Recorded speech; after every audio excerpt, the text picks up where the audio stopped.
Hello दोस्तों, बैलिज्म academy YouTube channel में आपका फिर से बहुत बहुत स्वागत है। दोस्तों, आज के इस वीडियो में हम मोस्ट इम्पॉर्टेंट क्वेश्चंस को सॉल्व करने वाले हैं जो कि आपके सुपर टेट, लेखपाल, रीट, साथ ही साथ आपके आने वाले किसी भी कॉम्पिटिटिव एग्जाम के लिए मोस्ट इम्पॉर्टेंट है। दोस्तों, यहाँ पर जितने भी क्वेश्चंस सॉल्व करे जाएंगे ये सारे क्वेश्चंस आपके सिलेबस पर बेस्ड होंगे, साथ ही साथ आपके प्रीवियस ईयर क्वेश्चंस पर बेस्ड होंगे। तो वीडियो को ध्यान से देखिएगा और वीडियो को लास्ट में जरूर बताइएगा कि आज के इस वीडियो में आपके कितने क्वेश्चन सही हुए। तो बिना देरी करते हुए चलिए शुरू करते हैं सबसे पहले क्वेश्चन से। सबसे पहला क्वेश्चन है, हृदय गति को सुनने में किसका प्रयोग किया जाता है? ऑप्शन आपके सामने cardiograph, option B stethoscope, option C pyrometer या फिर ऑप्शन डी हाइग्रोमीटर। इसका सही आंसर हो जाएगा ऑप्शन बी स्टेथोस्कोप। तो याद रखिएगा कि हृदय गति को सुनने में स्टेथोस्कोप का प्रयोग किया जाता है। लेकिन अगर आपसे पूछा जाता है कि हृदय गति की जांच करने में किसका प्रयोग किया जाता है, तो याद रखिएगा कार्डियोग्राफ का प्रयोग किया जाता है। अगर आपसे पूछा जाता है कि उच्च ताप मापने के लिए किसका प्रयोग किया जाता है, तो पायरोमीटर का प्रयोग किया जाता है। और अगर आपसे पूछा जाता है कि वायुमंडल की आर्द्रता को मापने के लिए किसका प्रयोग किया जाता है, तो याद रखिएगा हाइग्रोमीटर का प्रयोग किया जाता है। अगला क्वेश्चन, पानी में घुलनशील विटामिन कौन सा है? ऑप्शन आपके सामने vitamin A, option B vitamin B, option C vitamin D या फिर ऑप्शन डी विटामिन के। इसका सही आंसर हो जाएगा ऑप्शन बी विटामिन बी। तो याद रखिएगा कि जो विटामिन बी है और विटामिन सी है ये दोनों विटामिन जल में घुलनशील है। बाकी जो विटामिन ए है, विटामिन डी है, विटामिन ई है और विटामिन के है, ये चारों विटामिन याद रखिएगा कि ये वसा में घुलनशील है। तो इससे संबंधित क्वेश्चन पूछे जाते हैं, याद रखिएगा। अगला क्वेश्चन, वल्व के अंदर का फिलामेंट किसका बना होता है? ऑप्शन आपके सामने uranium, option B tungsten, option C लोहा या फिर ऑप्शन डी इनमें से कोई नहीं। इसका सही आंसर हो जाएगा ऑप्शन बी टंगस्टन। तो याद रखिएगा कि वल्व के अंदर का जो फिलामेंट बना होता है वो टंगस्टन का बना होता है। और वल्व के अंदर कौन सी गैस भरी होती है, कमेंट बॉक्स में छाप दीजिए। अगला क्वेश्चन, आंसू का पीएच मान कितना होता है? ऑप्शन आपके सामने 7.4, ऑप्शन बी 7, ऑप्शन सी 6.4 या फिर ऑप्शन डी इनमें से कोई नहीं। इसका सही आंसर हो जाएगा ऑप्शन ए 7.4। तो याद रखिएगा कि हमारे रक्त का पीएच मान भी 7.4 होता है और आंसू का पीएच मान भी 7.4 होता है। अगला क्वेश्चन, कौन सा तत्व हाथ पर रखने से पिघल जाता है? ऑप्शन आपके सामने uranium, option B gallium, option C calcium या फिर ऑप्शन डी इनमें से कोई नहीं। इसका सही आंसर हो जाएगा ऑप्शन बी गैलियम। तो याद रखिएगा कि गैलियम एक ऐसा तत्व है जिसका गलनांक बहुत कम होता है, यानी कि अगर हम इसको बहुत निम्न तापमान के संपर्क में रखेंगे तो ये तुरंत गल जाएगा।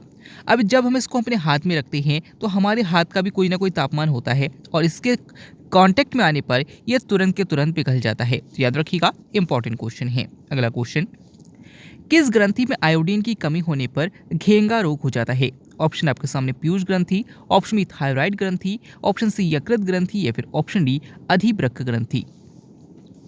इसका सही आंसर हो जाएगा ऑप्शन बी थायराइड ग्रंथि।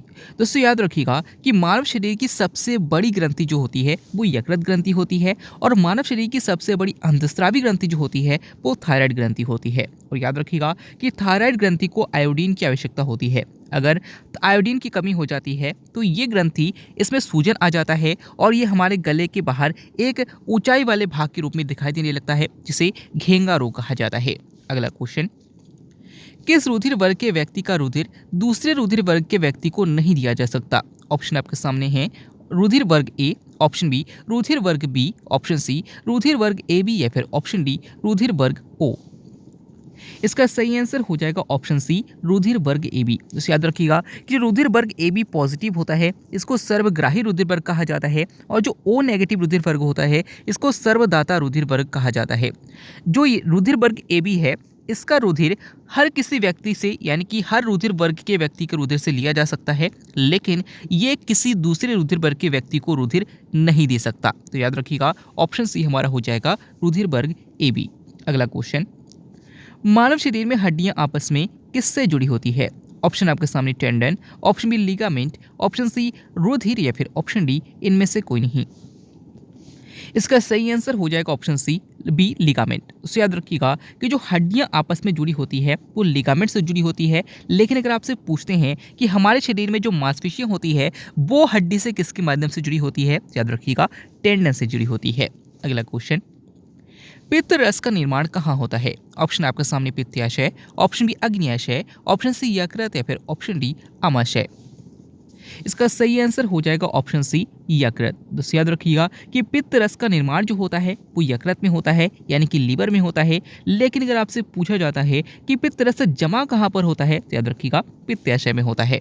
अगला क्वेश्चन, उत्परिवर्तन का जनक किससे माना जाता है? ऑप्शन आपके सामने Darwin, option B Lamarck, option C Hugo de Vries या फिर ऑप्शन डी मेंडेल।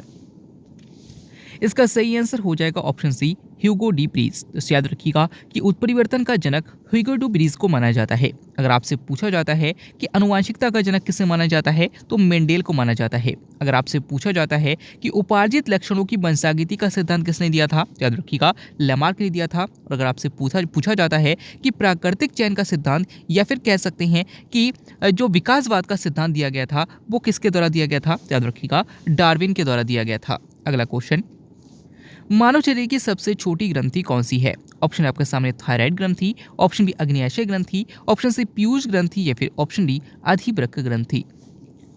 इसका सही आंसर हो जाएगा ऑप्शन सी पीयूष ग्रंथि। तो याद रखिएगा कि मानव शरीर की सबसे छोटी ग्रंथि जो होती है वो पीयूष ग्रंथि होती है और इसी पीयूष ग्रंथि को मास्टर ग्रंथि भी कहा जाता है। अगला क्वेश्चन, चिप्स के पैकेट में कौन सी गैस भरी होती है? ऑप्शन आपके सामने oxygen, option B nitrogen, option C argon या फिर ऑप्शन डी हीलियम। इसका सही आंसर हो जाएगा ऑप्शन बी नाइट्रोजन। दोस्तों जो चिप्स के पैकेट होते हैं नॉर्मली उसमें जो गैस भरी होती है वो नाइट्रोजन गैस होती है। अगर चिप्स को हम वायु के संपर्क में आने देंगे तो उसका ऑक्सीकरण हो जाता है और साइंस की लैंग्वेज में ऑक्सीकरण का जो मतलब होता है वो सड़ना होता है। जब इस चिप्स के संपर्क में ऑक्सीजन का संपर्क हो जाता है तो ये सड़ने लगता है। इसे सड़ने से बचाने के लिए और ऑक्सीजन से इसके संपर्क में आने से बचाने के लिए इसमें नाइट्रोजन गैस भर दी जाती है, जिससे कि चिप्स जो होते हैं वो कुरकुरे बने रहते हैं और बिल्कुल अच्छे बने रहते हैं। अगला क्वेश्चन, नेक्स्ट क्वेश्चन है टैडपोल किसके जीवन की प्रारंभिक अवस्था है? ऑप्शन आपके सामने मछली, ऑप्शन बी ध्रुवीय भालू, ऑप्शन सी मेढक या फिर ऑप्शन डी समुद्री घोड़ा। इसका सही आंसर हो जाएगा ऑप्शन सी मेढक। याद रखिएगा कि जो टैडपोल होती है ये मेढक की प्रारंभिक अवस्था होती है। अगला क्वेश्चन, उठो लड़ो हार्मोन किसे कहा जाता है? ऑप्शन आपके सामने insulin hormone, option B oxytocin hormone, option C adrenaline hormone या फिर ऑप्शन डी ग्लूकागॉन हार्मोन। इसका सही आंसर हो जाएगा ऑप्शन सी एड्रेनलिन हार्मोन। तो याद रखिएगा कि एड्रेनलिन हार्मोन जो निकलता है ये हमारे एड्रिनल ग्रंथि से निकलता है और इसी को उठो लड़ो हार्मोन या फिर 3S हार्मोन या फिर 4H हार्मोन कहा जाता है। तो याद रखिएगा इंपॉर्टेंट है। अगला क्वेश्चन, निम्नलिखित में से कौन सा सुमेलित नहीं है आपको बताना है। इसका सही आंसर हो जाएगा ऑप्शन डी रूथिर समूह विलियम हॉर्वे। तो याद रखिएगा कि जीवाणु की खोज लेवेनहॉक ने की थी, बिल्कुल सही है। विषाणु यानी कि वायरस की खोज इवानोवस्की ने की थी, बिल्कुल सही है। विटामिन की खोज फंक ने की थी, बिल्कुल सही है। लेकिन जो रूथिर समूह है इसकी खोज विलियम हार्वे ने नहीं की थी, बल्कि याद रखिएगा कार्ल लैंडस्टीनर ने की थी। याद रखिएगा कि रुधिर परिसंचरण तंत्र की जो खोज की गई थी वो विलियम हार्वे के द्वारा की गई थी। अगला क्वेश्चन, निम्न में से किसके कारण हमारे शरीर में रक्त का थक्का नहीं जमता है? ऑप्शन आपके सामने प्लीहा, option B haemoglobin, option C heparin या फिर ऑप्शन डी लाल रक्त कणिकाएं। इसका सही आंसर हो जाएगा ऑप्शन सी हिपैरिन। दोस्तों अगर मान लीजिए कि हमारे बॉडी पर कहीं पे भी कट जाता है तो वहाँ से तुरंत खून निकलता है और थोड़ी ही देर में ये खून जमने लगता है। लेकिन हमारे बॉडी के अंदर जो खून होता है वो लगातार ऐसे उसका संचालन होता रहता है, वो एक जगह से दूसरी जगह तक पहुँचना शुरू हो जाता है, लेकिन ये कभी जमता नहीं है। रियल में इसका कारण ये है कि हमारे बॉडी में जो रक्त है उसमें हिपैरिन मौजूद होता है और हिपैरिन की क्वालिटी ये होती है कि ये अगर ऑक्सीजन के संपर्क में आ जाता है तो ये खून को जमा देता है। इसी कारण से जब हमारे बॉडी का कोई भी भाग कट जाता है वहाँ से खून निकलना प्रारंभ हो जाता है और ये खून जब ऑक्सीजन के संपर्क में आता है तो ये खून तुरंत जम जाता है। अगला क्वेश्चन, मानव शरीर में पित्त रस का निर्माण किस अंग में होता है? तो दोस्तों अभी मैंने आपको इसके बारे में बताया था कि इसका निर्माण यकृत में होता है और ये जो जमा होता है तो पित्ताशय की थैली में होता है। अगला क्वेश्चन, सजीव और निर्जीव के बीच की कड़ी किसे कहा जाता है? ऑप्शन आपके सामने euglena, option b archaeopteryx, option c विषाणु या फिर ऑप्शन डी जीवाणु। इसका सही आंसर हो जाएगा ऑप्शन सी विषाणु। तो याद रखिएगा कि विषाणु को यानी कि वायरस को ही सजीव और निर्जीव के बीच की कड़ी कहा जाता है। लेकिन अगर आपसे पूछा जाता है कि जंतु और पादप के बीच की कड़ी यानी कि एनिमल और प्लांट्स के बीच की कड़ी किसे कहा जाता है, तो यूग्लिना को कहा जाता है। और याद रखिएगा कि यूग्लिना को ही हरा प्रोटोजोआ भी कहा जाता है। अगला क्वेश्चन, 5 जगत वर्गीकरण किसने प्रस्तुत किया? ऑप्शन आपके सामने Theophrastus, option c Carolus Linnaeus, option c अरस्तु या फिर ऑप्शन डी विटेकर।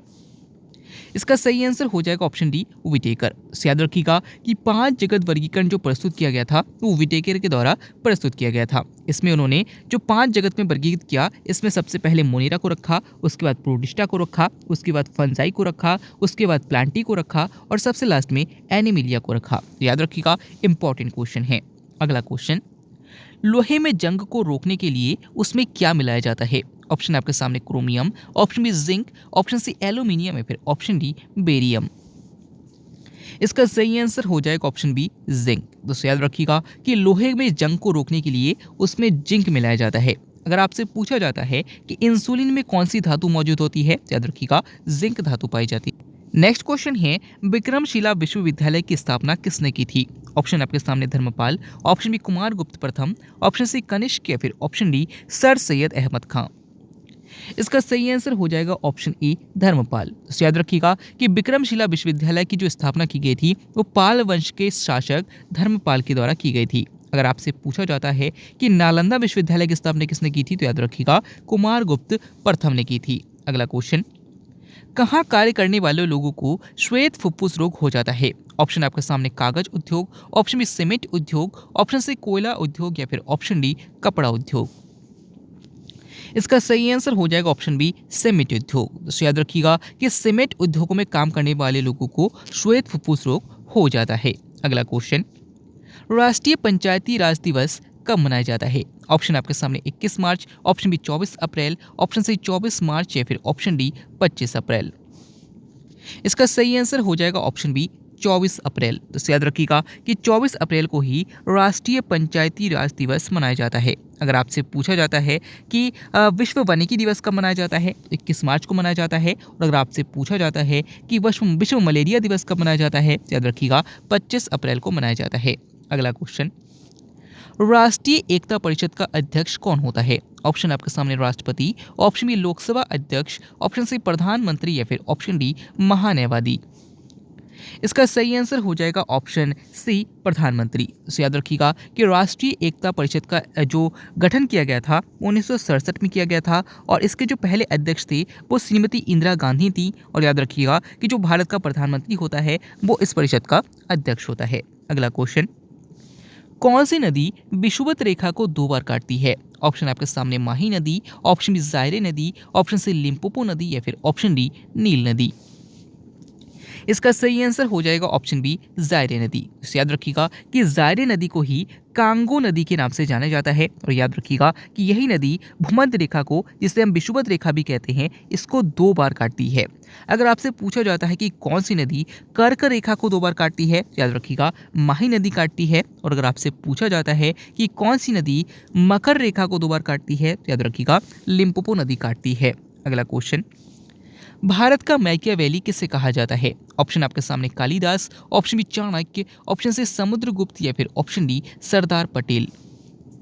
इसका सही आंसर हो जाएगा ऑप्शन बी चाणक्य। तो याद रखिएगा कि चाणक्य का ही नाम कौटिल्य है और चाणक्य का ही नाम विष्णुगुप्त है। और याद रखिएगा कि इन्हीं को भारत का मैकियावेली कहा जाता है। अगर आपसे पूछा जाता है कि भारत का शेक्सपियर किसे कहा जाता है, तो कालिदास को कहा जाता है। अगर आपसे पूछा जाता है कि भारत का नेपोलियन किसे कहा जाता है, तो समुद्रगुप्त को कहा जाता है। और अगर आपसे पूछा जाता है कि भारत का बिस्मार्क किसे कहा जाता है, याद रखिएगा सरदार वल्लभ भाई पटेल को कहा जाता है। अगला क्वेश्चन, भारत का पहला परमाणु रिएक्टर कौन सा है? ऑप्शन आपके सामने सिद्धार्थ, ऑप्शन बी परम, ऑप्शन सी अप्सरा या फिर ऑप्शन डी नरौरा। इसका सही आंसर हो जाएगा ऑप्शन सी अप्सरा। तो याद रखिएगा कि भारत का पहला परमाणु रिएक्टर का नाम अप्सरा है। अगर आपसे पूछा जाता है कि भारत में निर्मित पहला कंप्यूटर कौन सा था, याद रखिएगा सिद्धार्थ था। और अगर आपसे पूछा जाता है कि भारत में निर्मित प्रथम सुपर कंप्यूटर का क्या नाम था, याद रखिएगा परम था। और अगर आपसे पूछा जाता है कि नरौरा परमाणु रिएक्टर कहाँ पर है, तो याद रखिएगा उत्तर प्रदेश के बुलंदशहर में है। अगला क्वेश्चन, संविधान दिवस कब मनाया जाता है? ऑप्शन आपके सामने 15 अगस्त, ऑप्शन बी 26 नवंबर, ऑप्शन सी 11 जुलाई या फिर ऑप्शन डी 24 अप्रैल। दोस्तों इस क्वेश्चन के आंसर आपको कमेंट के द्वारा बताना है। आज के वीडियो में आपके कितने क्वेश्चन सही हुए, साथ ही साथ आज का वीडियो आपको कैसा लगा कमेंट बॉक्स में जरूर बताइएगा। आपका जब भी एग्जाम है, एग्जाम तक रेगुलर इस क्लास को आप लीजिए। मेरा विश्वास मानिए आपका एग्जाम अच्छा होगा, आपको कॉन्फिडेंस आएगा, साथ ही साथ आप अपने एग्जाम में बहुत अच्छा परफॉर्मेंस देंगे। तो वीडियो अच्छा लगा तो वीडियो को लाइक कीजिएगा, चैनल को सब्सक्राइब कीजिएगा, अपना प्यार ऐसे ही देते रहिएगा। मिलते हैं अगले वीडियो में, तब तक के लिए देखते रहिए, सीखते रहिए।